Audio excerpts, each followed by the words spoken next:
there will still be some homeless in Anaheim, and it's so cold out there.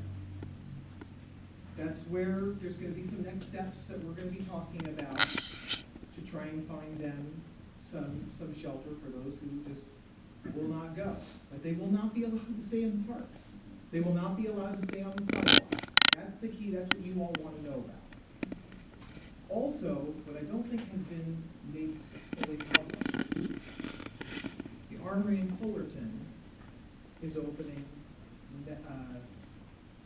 this weekend? December 15th. That's how it works, calendar. December 15th. So there is a lot of bed capacity that's going to be online in the next 7 to 10 days.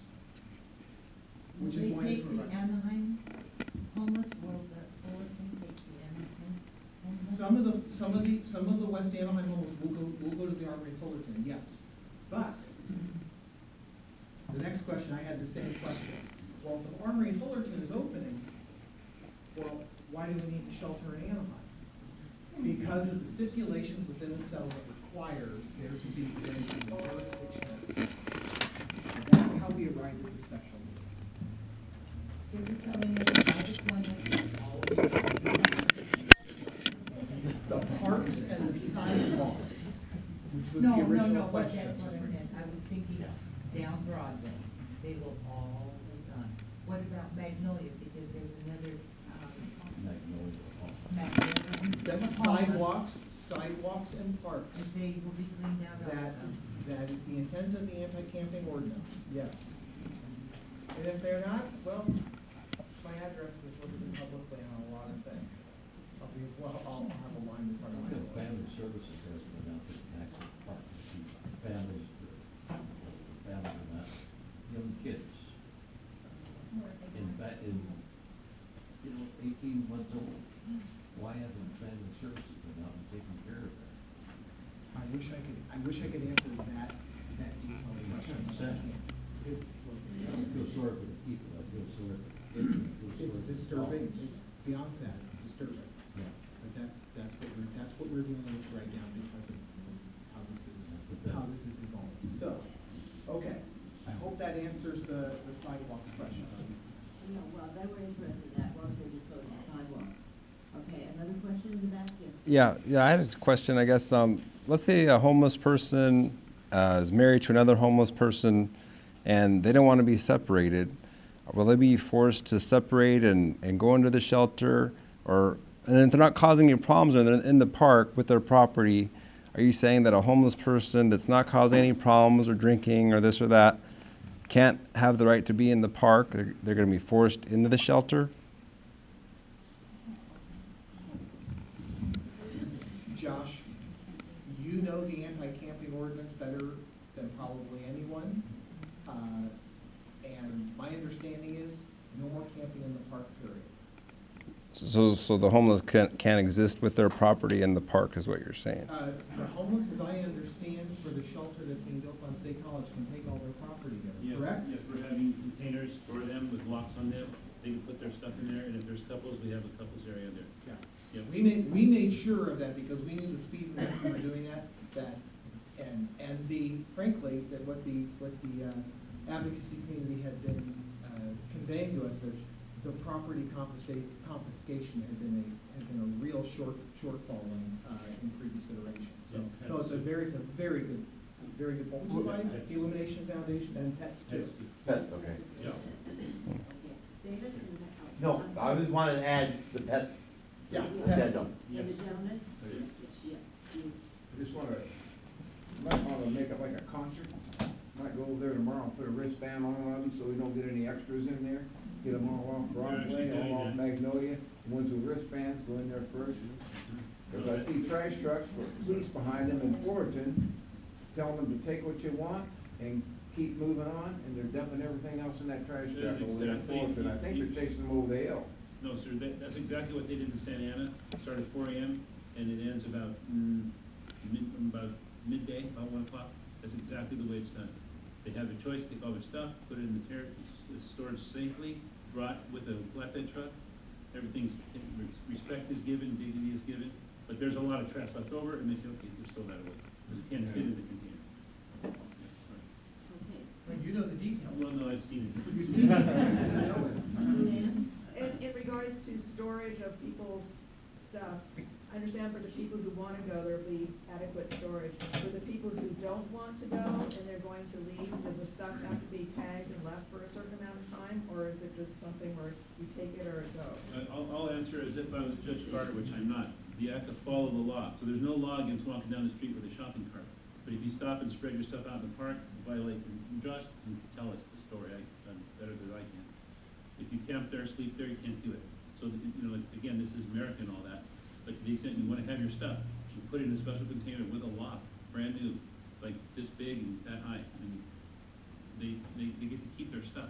Well, I understand for the people who want to go to the shelter, Right. but the service resistant who don't want to go there, is there a certain amount of time that their stuff can stay before it's confiscated or thrown away? That's a police question. There's two guys behind you. Yeah, I don't know the answer to that, sorry. For example, the people that go to the armory, they can't take all their stuff up to the armory, they have to store stuff like during the night, or whatever, what happens to them? Not sure.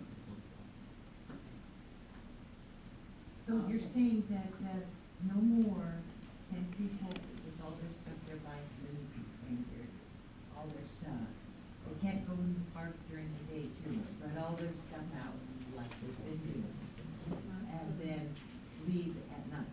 They can't do that anymore. Ask Joshua, he'll tell you it's a little alarming. But you still can't do their part.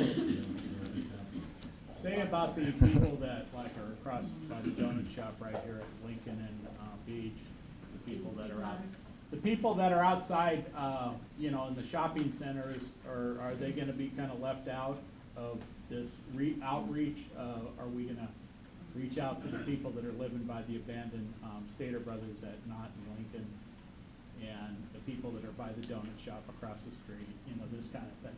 Because there's a lot of people that are spread out into little nooks and crannies around the city and not just the parks or the sidewalks near the parks kind of thing. You got more people than you absolutely can comprehend. And God bless you for this shelter, but let's be real, it's not enough. No, we need 1,000 beds in Anaheim. Absolutely, we need, yeah. I said that 9 months ago. And yeah, the greatest country in the history of the planet Earth, and we're still grasping with this fundamental issue. It's a good start, and I hope that the executive will ask some of the other cities, so that they will do their share, because I think they should. These are not, you can't tell me nobody is up here from Irvine, or nobody's up here from Dana Point, or, I don't think it's not. Isn't there another 150 beds going to Point Park right Yeah. over there? Let's be That's the real. New Harbor Freight. We're talking about. Homelessness knows no boundaries or city limits. I have a question, and my question is this: what is your expectation, I guess, of camping, or what is the PD's expectation of camping? Because as this progressed over the last year and a half, 2 years, it started off, okay, there had to be a tent, there had to be a stove, there had to be, you know, literally a camping thing put up, and then that was considered camping. So, and then they said, well, no, they don't have an identifier of what a tent is. Is it a 3-sided structure? Is it a 4-sided structure? I mean, so what's the expectation of, your expectation, I guess, or the police of what is camping, what is not camping? Well, I'll tell you what mine is, but I would love for the police to answer. Why don't you Please come answer. come up. Let me tell you what my expectation is before they answer the question. My expectation as an elected representative, and I don't need to speak out of turn for my colleagues, but I think the expectation of your entire council is this solution, the long-term solution, will allow the parks to return to their intended use. We will have enough shelter capacity beginning in February, March, and we'll probably have to build more on top of that, and then that will be that. The parks will return to their intended use as they were before this crisis began. That is my expectation. Yeah. Officer, why don't you answer answer the other part of the gentleman. So the definition of camping and the legal elements of that crime have never changed. It's just our ability to enforce that or not over the years is what has changed. So in very short order, the definition of camping as the municipal code states is using a public space for a living accommodation. And that is determined in the, if you read the code, and I don't remember it off the top of my head, but using a public space for a living accommodation as evidenced by the presence of tents, sleeping materials, mattresses, cooking supplies, whatnot. So when we were enforcing camping, when we were writing tickets for it, what I used to do was approach a person that appeared to be camping, and I would identify what I saw: tents, tarps, what you see out at the park right now. And I would ask them, if you were walking through the woods and you came across this, what would you call it? And every single person said, camping? And then we would issue them a citation. So that has never changed. So that is how you define camping. That's the same as it's always been. Does that answer your question? So, reflected, If they're being moved over 20 miles, they don't drive cars, so are they expected to go over there and then have to come to the park and hang out and then go back to the, is there gonna be accommodations for them to have a facility that they would wanna stay there, not come all the way down to Maxwell Park or any other place? I would say yes, I would live in the shelter, I would, and there's not gonna be go home. If you go to the armory at 5:30 a.m., everybody has to be awake, and at 5:45, they're out in the street, out in the bus, out in the neighborhoods. No way. Anaheim Way Shelter, that's what we're calling it. You go there, you stay there, take you to job, shuttle, all that, so, yes. any other questions? Yes, In connection with what you just said, do we have a general idea of where all these people came from? I'm sure they're not all from Anaheim, as you said, and some of them are from other cities. Why is Anaheim and is it Costa Mesa and Santa Ana taking all the cost of housing them? Doesn't Newport Beach have some of those homeless folks and at least funding? And should these shelters not be also in Newport Beach and Costa Mesa and all the other places where all the cities should share the cost? You would think. They should. And the lowering of the values of their property too. There is nothing that I disagree with your statement, and I think any neighbor in this room disagrees with you. The unfortunate reality is they're not gonna do it. They're just not. We as Anaheim tried to be nice. Your District 1 councilwoman had the patience of Job over here for months and months, which turns into years. She went to hearings. She testified. You implored our neighbors in the South, please, we're doing all the work, do something. And they just looked at us and said, "What's up?" So here we are. And where we are is, we fortunately in Anaheim have a lot of resources. And so a choice was made, and it wasn't this current council's choice, it was the previous council, and you gotta give them a lot of credit, saying, what's the balance here? Are we going to continue to muddle along and wait for a county-wide solution? And by doing that, you just said those two words, property values. If we don't do something fast, the property values are gonna fall through the floor. If homeless individuals start dying in the parks, this near homes, it becomes a disclosable interest during real estate transactions. We will have real estate economic pandemonium. We hit our breaking point.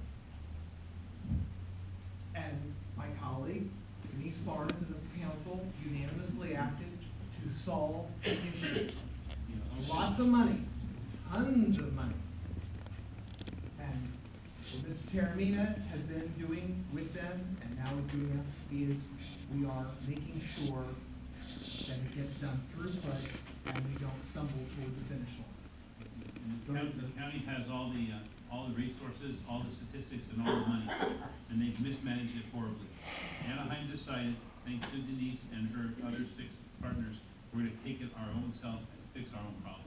So Anaheim didn't literally break away from the county, but they said, we're gonna take our resources, like Jordan said, and fix it ourselves. It costs already, this year, in this fiscal year, $25 million have been pushed from our general fund into that, and the solutions are forthcoming. Let me add something I've said in this meeting, in this hall before. Judge Carter settlement is only for a specific amount of cities. The homeless advocates only sued a select few cities.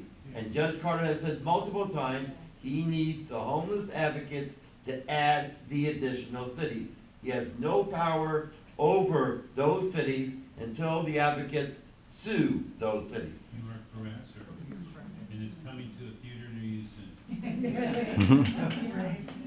I just wanted to add something real quick too, just to remind everybody that the UCI study, once again, it tells us that housing first will save the taxpayer twice as much, right? It's twice as expensive to keep them on the street. And the thing with the shelter, I'm happy for the shelter, but there's no exit plan a lot of times for some of these people, and they stay in that shelter for 6 months or longer. So I guess my question is, when are we gonna work on the permanent supportive housing? Prop 1 and 2 that was just elected, just in the ballot, overwhelmingly supported. That's $6 billion. We'll get about maybe $1 billion in our region. So that's coming. All that money is going to be pushed in the pipeline for projects that are already pending that don't have financing. That's a whole nother track that's going parallel with this solution of Awesome. the emergency. Thank you. That's coming really. Yes. Awesome. I think one thing that's important before we go home, when listening over here, and I've been involved in city government my whole life, and the statement that we're gonna get them back to the park, it's not gonna happen by Friday night. And even when we get them back where we were, there's not enough people to keep them completely clean. So don't really be mad when they're out there. They're gonna do what they can to enforce it, but there's still gonna be people that are gonna sneak in there. It's just like enforcing the speed limit on Beach Boulevard. They can't cover it completely. They'll do the best they can, but remember what the good that's been done, and remember that it's still gonna be around. Little as possible, but still gonna be there.